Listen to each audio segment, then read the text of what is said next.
డబ్బులున్నా లేకపోయినా ఉన్నోడైనా పేదోడైనా ఎవరైనా సరే ప్రతి ఒక్కరు ఉన్నోని దగ్గరికి పేదోని దగ్గరికి అందరి దగ్గరికి వచ్చి మీరు ఓట్లు అడుక్కుంటారు కదా బాయ్ సాబ్. ప్రతి ఒక్కరం మేము ఓట్లు వేస్తేనే కదా మీరు గెలుస్తారు. ఆ రోజు డబ్బున్నోళ్ళు లేనోళ్ళని మీరేం ఆలోచించరు కదా. మేము కూడా డబ్బున్నోనికి వేయాలి లేనోనికి వేయొద్దని మేమైతే అట్లా కూడా ఆలోచించలే కదా. అందుకే దయచేసి అందరికీ నేను రిక్వెస్ట్ చేస్తున్నా, కేంద్ర ప్రభుత్వానికైనా రాష్ట్ర ప్రభుత్వానికైనా ప్రతి ఒక్క గల్లీ నుంచి ఢిల్లీ దాకా ప్రతి లీడర్కి ఒక్కటే రూల్ ఉండాలి. ఎవ్వరు ఏ ప్రాబ్లం చేసినా, ఇప్పుడు నా తమ్ముడిని యావన్ని అంత కిరాతకంగా చంపారు, అలా చంపిన వాళ్ళకి 24 అవర్స్లో ఉరి తీసేంత దమ్ము మీ దగ్గర ఉందా? అలాంటి రూల్స్ మీరు తీసుకొస్తారా? యావన్నే కాకుండా ప్రతి 3 నిమిషాలకు వచ్చి ఒక మర్డర్ అవుతుంది మన దేశంలో. రోజుకు వచ్చి 400 నుంచి 500 మర్డర్లు జరుగుతున్నాయి. దీన్ని ఆపగలుగుతున్నారా? ఒకప్పుడు ఉమ్మడి ప్రభుత్వం ఉన్నప్పుడు ఇంత ఉమ్మడి రాష్ట్రం ఉన్నప్పుడు ఇంత జరిగేది కాదు. మరి ఇప్పుడు ఎందుకు ఇంత జరుగుతున్నాయి? జరుగుతున్న వాళ్ళని జైల్లో ఎందుకు పెడుతున్నారు? అరే ఇప్పుడు అంతగానో ప్రాబ్లం జరిగిన వాడిని జైల్లో తీసుకొని పందిని మేపినట్టు మీరు మేపుతున్నారు. మళ్ళీ వాడు బయటకు వచ్చి ఇంకో ఘటన చేయాలనా? డబ్బుకు లొంగిపోతారా? ఈరోజు ఒకరిని చంపిన వ్యక్తి వాడు బయటకు వచ్చి ఇంకోని చంపడా? 24 అవర్స్లో మీరు యాక్షన్ తీసుకోవాలా. యాక్షన్ అంటే కత్తితో పొడిచి చంపినోడిని ఊరేసేసేయాలి 24 అవర్స్లో. ఒక అమ్మాయిని బలవంతం చేసిన వాళ్ళని ఊరేసేయాలి 24 అవర్స్లో. లొల్లి వేసుకొని లైఫ్ లాంగ్ జైల్లో పెట్టాలా. ఇలాంటి రూల్స్ మనకి ఎప్పుడైతే తీసుకొస్తామో అప్పుడే నిరుపేద కుటుంబాలు బాగుపడతాయి. కొంతమంది తల్లి తండ్రుల కడుపు కోతలన్నీ మనం తీర్చిన వాళ్ళమవుతాం. ప్లీజ్ ప్రతి ఒక్కరూ ఈ రూల్స్ తీసుకురండి. చాలా బాధాకరమైన విషయం. హైదరాబాద్ నడి బొడ్డున ఇంత పెద్ద జరిగితే ఎవరూ స్పందించట్లేదంటే మనం ఎక్కడన్నా అడిగిలో ఉన్నామా అన్న ప్రాబ్లం ఎవరైతే చేస్తారు కదా వాళ్ళకు సపోర్ట్ చేయకండి అన్న. దయచేసి మీ ఇంట్లో కూడా అందరు ఉంటారు కదన్న. రేపు పొద్దున మీ కుటుంబంలో జరిగితే ఎలా ఉంటుందన్న? మీకు ఆ కడుపు కోత వస్తే ఎలా ఉంటుందన్న?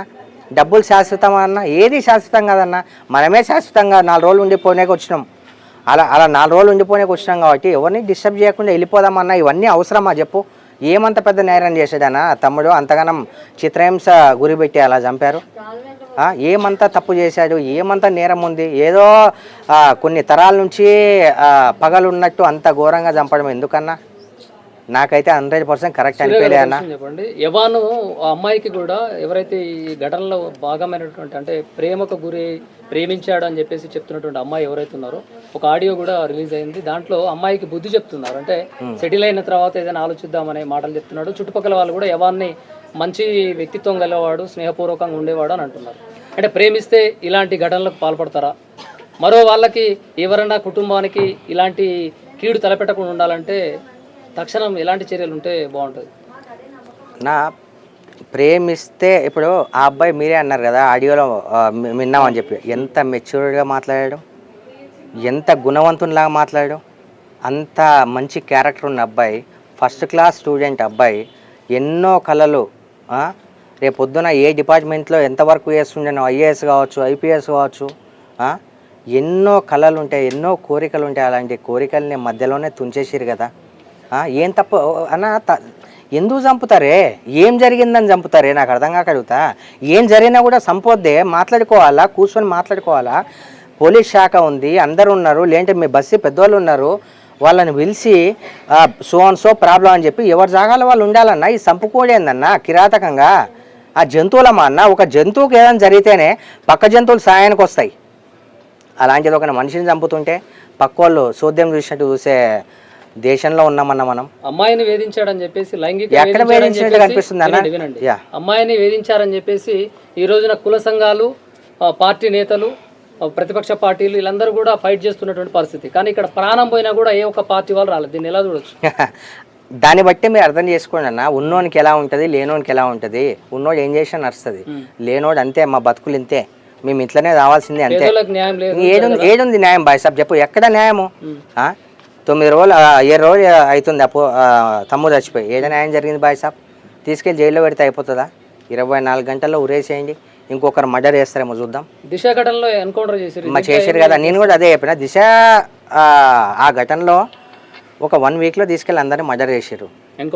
అంటే ఎన్కౌంటర్ చేసింది సిపి గారు, ఎన్కౌంటర్ చేశారు. మరి ఇప్పుడు ఎందుకు చేయట్లేదు? ఎందుకు చేయట్లే అని చెప్పి నేను ప్రభుత్వాన్ని ప్రశ్నిస్తున్నా. ఎందుకంటే ఇది బహిరంగంగా మొత్తం ఇలా ఆధారాలు ఉన్నాయి, కెమెరాలు ఉన్నాయి, పక్కన సాక్షులు ఉన్నారు, అందరు ఉన్నారు. వాళ్ళని తీసుకెళ్ళి జైల్లో పెట్టడం ఏంటి? అంటే మీకు కూడా పోలీస్ శాఖ వాళ్ళతో కొంత పరిచయాలు ఉన్నాయి ఈ కేసుని విషయంలో ఏమైనా మాట్లాడతారా? ప్రతి ఒక్కరితో నాకు పరిచయాలు ఉన్నాయన్న. ఎంతవరకు వెళ్ళాలో ఎంత మాట్లాడాలో నా వంతు సాయంగా నేను కూడా మాట్లాడతా. జస్టిస్ జరగాలి. అండ్ ఎవడో వచ్చి జస్టిస్ చేయాల్సిన అవసరం లేదు. పైన దేవుడు ఉంటాడు. ఎవడు వచ్చినా ఎవరు రాకపోయినా పైన దేవుడు అన్నీ చూస్తూనే ఉంటాడు. మనం అనుకుంటాం మనం చేసే తప్పు ఎవరు చూడట్లే అని చెప్పి. పైన ఒక కెమెరా ఉంటుంది దేవుని రూపంలో, ఆయన కంపల్సరీ శిక్షిస్తాడు.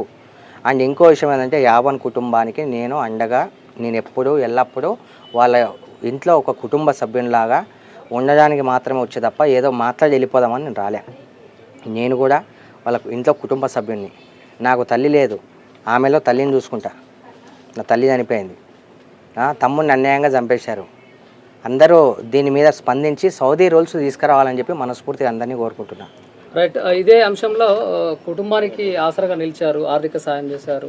ఇది కూడా వాళ్ళు నిరుపేద కుటుంబం, అంటే చేసుకుంటే గానీ గడవని పరిస్థితి. అది సాయం కాదన్న, ఎవరైనా పోలీస్ డిపార్ట్మెంట్ నుంచి అది సాయం కాదన్న, బాధ్యత.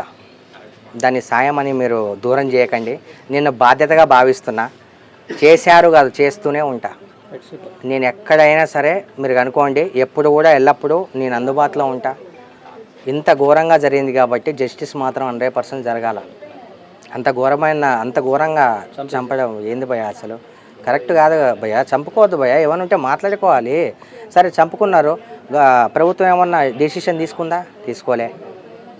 కరెక్ట్ అనిపించలేదు. చాలా బాధాకరమైన విషయం ఇది. కఠినంగా శిక్షించారు. దేవుడు ఉన్నాడు పైన. ఎవరు శిక్షించినా శిక్షించకపోయినా పక్కా ఆయన శిక్షిస్తాడు. ఎవరినైనా సరే, తప్పు చేసినోడు ఎవడైనా సరే, కత్తి పట్టినోడు కత్తికే పోతాడు. తప్పు పని చేసినోడు 100%. ఎప్పుడు ముందు కాలంలో లెక్క కాదు భయ్య, ఎప్పటిదప్పుడే అది అయిపోతూనే ఉంటుంది. చూద్దాం.